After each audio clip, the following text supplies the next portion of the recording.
कि बहुत सारे मरीज हैं जिनको हैजा होता है, उल्टियाँ आती हैं, मोशन आते हैं और उनमें पानी की कमी हो जाती है और उनसे उनको पेशाब आना बंद हो जाता है और अस्पताल में उनका टेस्ट किया जाता है और बताया जाता है आपका क्रेटिनिन ज्यादा या गुर्दे आपके फेल हो चुके हैं।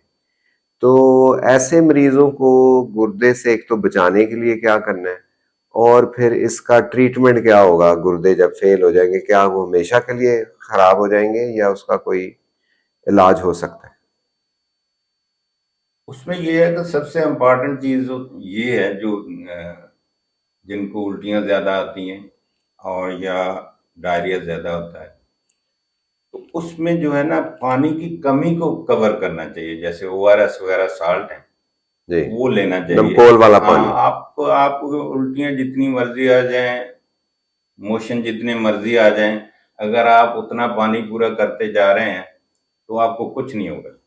जी। ठीक है ना, गुर्दे भी ठीक रहेंगे, बाकी जिस्म भी ठीक रहेंगे। दूसरे नंबर पे आ जाता है कि कमी हो गई है, तो कमी होने से भी पहले ऐसी स्टेज भी होती है, यहाँ पे आप पानी पूरा करेंगे तो वो रिवर्स हो जाएगा पहले ही। बिल्कुल ठीक। या फिर अगर आपको वो कमी ज्यादा दे रही है तो फिर वो स्टेज आएगी कि यहाँ खराबी ज्यादा बढ़ गई है। उस सूरत में आपको फिर हो सकता है डायलिसिस करनी पड़े, लेकिन वो कुछ देर, या कुछ देर के लिए कुछ आर्जी देर तौर पे। आर्जी तौर पे। तो इसलिए डायलिसिस से नहीं घबराना चाहिए। तो असल तो बीमारी होती है, डायलिसिस तो कुछ नहीं करती। जी। अगर कराने का किसी के खत्म ही हो गए गुर्दे, तो जो गुर्दों ने काम करना होता है डायलिसिस वो काम करती ठीक है। है।